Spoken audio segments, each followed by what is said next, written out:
dois l'avouer, j'étais plus que sceptique et même dubitatif par rapport aux iPhone 17. J'avais dit plusieurs fois que j'étais pas du tout hypé par cet iPhone 17 Pro Max et c'était le cas jusqu'à la keynote où j'ai entrevu le potentiel vidéo que m'offrait cet iPhone 17 Pro Max.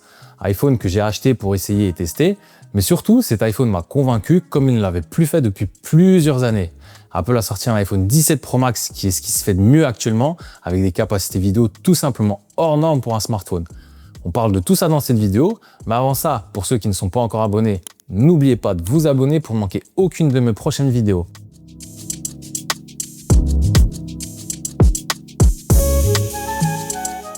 Pour être très franc, lors de l'annonce et même des leaks qu'on avait tous pu voir, j'étais très sceptique sur ce design.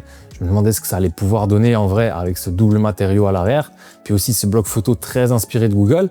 Je trouvais que ça manquait de cohérence sur les rendus. Et ben, je dois vous le dire, une fois en main, toutes ces questions se sont envolées.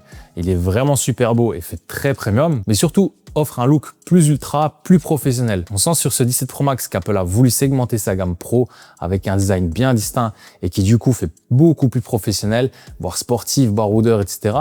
Je trouve qu'on est dans la même idée que l'Apple Watch Ultra, un design avec beaucoup plus de caractère et moins passe-partout. Et ça l'est encore plus avec ce coloris orange cosmique, coloris qu'on aime ou qu'on déteste. J'ai pu le voir sur mes différents sociaux. Et d'ailleurs, abonnez-vous à mes comptes Instagram et TikTok, je vous mets tous les liens en description. Mais je peux voir que cette couleur ne laisse personne indifférent et que beaucoup l'adorent, mais que beaucoup la détestent aussi. Et je peux le comprendre. On est sur une couleur qui sort de l'ordinaire et qui est quand même très flashy. Personnellement, moi, je m'en lasse pas. Ça fait déjà un mois que je l'ai et j'en suis toujours fan. Après, moi, j'aime la couleur orange de base, donc j'imagine que ça m'a vraiment aidé dans ce choix. Mais en termes de design, Apple a vraiment décidé de chambouler ses gammes. Comme je vous l'avais dit dans ma vidéo de prise en main, Apple a segmenté toute sa gamme avec un iPhone 17 et son design traditionnel, un iPhone Air avec un design unique et donc la gamme Pro avec un design qui lui est propre aussi. Même si vous n'aviez pas remarqué, le choix de la typographie pour le logo Pro de la gamme a changé aussi et est devenu plus imposant, plus épais, comme pour donner cette sensation de robustesse, de quelque chose de plus intense. Enfin bref, je trouve ce renouveau en termes de design plus que réussi et donne une vraie cohérence à la gamme, je trouve. De toute façon, je le dis souvent, mais Apple maîtrise vraiment leur design comme peu savent le faire. Après un mois aussi, j'ai pas eu de griffe ou de peinture qui part. Après moi, vous le savez, je pose directement une coque et une protection verre trempé sur mes smartphones, donc ça m'évite bien évidemment beaucoup de soucis. Pour ce qui est de l'écran, on a vraiment un excellent écran qui offre une calibration excellente et des couleurs super fidèles. On a un écran qui monte en pic jusqu'à 3000 nits. Je dois vous avouer que pour le peu de soleil qu'on a pu avoir ces derniers temps, il est quand même toujours resté super visible, donc sans aucun souci au soleil. Apple a fait vraiment un bon move avec ses 3000 nits. On a vraiment un écran super fluide et agréable. Enfin voilà, pour design et écran, je trouve que c'est une vraie réussite comme toujours chez Apple.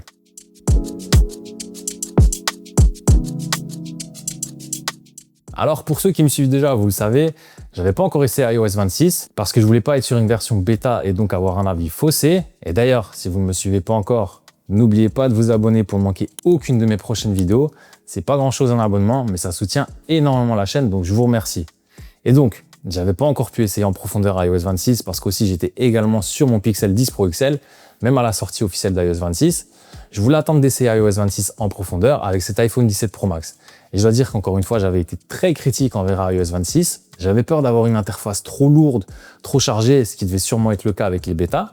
Mais je trouve cette version finale particulièrement réussie et donne aussi ce vent de fraîcheur et de renouveau avec cet iPhone 17 Pro Max. Je trouve même une cohérence avec iOS 26 et ce design. Moi, je trouve vraiment que les choix sont bons. L'interface est moderne et tout est bien intégré avec la subtilité qu'on connaît à Apple.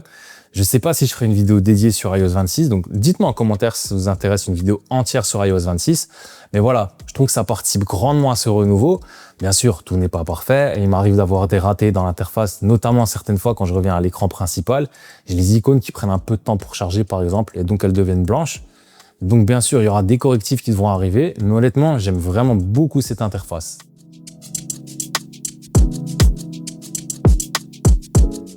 Alors bien sûr, vous le savez, le plus important dans un iPhone pour moi, c'est la partie vidéo, bien plus que la photo même. Même si j'aime énormément la photo, moi à la base, c'est la vidéo. Et je dois le dire, mais c'est simplement hors norme de pouvoir faire ce qu'on peut faire avec cet iPhone. Je pense que les gens ne se rendent pas vraiment compte. Et si justement, vous ne vous rendez pas compte des capacités de cet iPhone en vidéo, c'est que c'est clairement pas le choix qui est fait pour vous. Mais pouvoir filmer en ProRes RAW avec son smartphone, c'est vraiment plus qu'impressionnant. Je vous le dis, mais des caméras professionnelles ne proposent pas ce type de codec. C'est pour vous dire à quel point c'est impressionnant. Mais après, le ProRes RAW, c'est bien, mais aussi la qualité d'image que cet iPhone peut vous sortir, parce qu'on peut avoir les meilleurs specs du monde, mais si derrière l'image ne suit pas, ça sert pas à grand chose. Bien évidemment que l'image suit, et vraiment de quelle manière. On a des images qui sont vraiment très très bonnes, surtout on a une plage focale de 13 mm à 200 mm, donc croyez-moi qu'on est très très peu limité en termes de cadrage et de focale lorsqu'on filme, c'est vraiment absolument bluffant. On a une vraie caméra avec nous partout où on va. On a vraiment un grain dans l'image, on a quelque chose vraiment de très beau. En photo, il est aussi excellent comme je vous l'ai dit lors de mon test. Moi, je trouve qu'Apple a rattrapé son retard qu'il avait sur la concurrence en revenant très très fort sur la partie photo.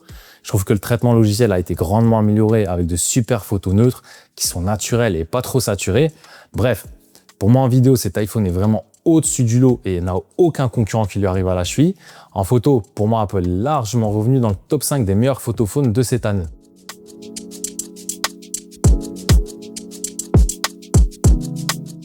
Bien évidemment, Apple, avec sa puce A19 Pro, nous offre une puce qui va pouvoir couvrir tous nos besoins quotidiens. Et comme toujours avec Apple, j'ai absolument rien à dire sur les performances et l'expérience utilisateur, tant c'est fluide, agréable et que ça ne bug quasiment jamais.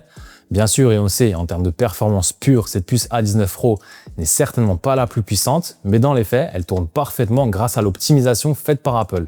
On est sur une fluidité, une expérience difficilement égalable. Seuls les Google Pixel me procurent cette même expérience agréable au quotidien. Apple a aussi travaillé sur la chauffe de ses iPhones, qui était un réel problème. J'en ai fait d'ailleurs l'effet sur mon 16 Pro Max qui chauffait énormément dès que je filmais un petit peu en ProRes. Il devenait vraiment très très chaud, que ce soit l'arrière ou même l'écran, qu'avec des performances et une batterie en baisse. Ici, très honnêtement, avec sa chambre à vapeur et son châssis en aluminium, Apple a su remédier en grande partie à ce problème. On a une chauffe, mais qui est très très bien gérée et contrôlée, ce qui rend cet iPhone bien plus pratique, encore pour filmer en ProRes. Même l'autonomie, c'est une de mes grandes surprises, elle a été considérablement augmentée. Venant du 16 Pro Max, c'était chiant au quotidien parce que j'avais un smartphone qui se déchargeait quand même assez vite. Il tenait une journée, mais je devais régulièrement mettre un coup de jus en fin de journée. Ici, je tiens très très facilement une journée entière sans devoir mettre un coup de jus. Et c'est vraiment à souligner parce que la différence se sent réellement au quotidien. On a en plus une charge beaucoup plus rapide,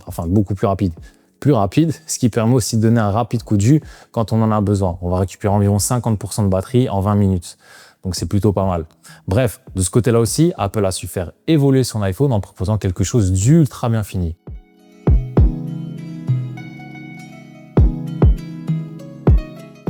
Alors voilà, très sincèrement, ça faisait longtemps que j'avais pas autant apprécié un iPhone.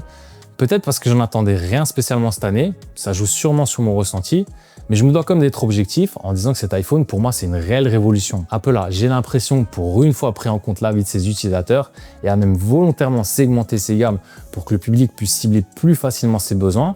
On a un iPhone ultra complet, bien fini et surtout avec des performances et fonctionnalités de haute volée. Je le répète, mais ses capacités en vidéo sont simplement hors normes, les possibilités sont innombrables. Je dirais pas infini parce qu'on a toujours des limitations en vidéo, mais pouvoir faire tout ce qui est possible de faire avec un simple smartphone, c'est vraiment hallucinant. Apple a rendu une copie presque parfaite à mes yeux, c'est ce qui fait que cet iPhone est le meilleur que j'ai jamais pu essayer. Donc voilà, c'était mon retour sur cet iPhone 17 Pro Max après un mois d'utilisation. Si vous avez aimé cette vidéo, n'oubliez pas de la liker, commenter, partager et surtout vous abonner pour ne manquer aucune de mes prochaines vidéos et pour soutenir la chaîne. Je vous dis merci à tous et à la prochaine.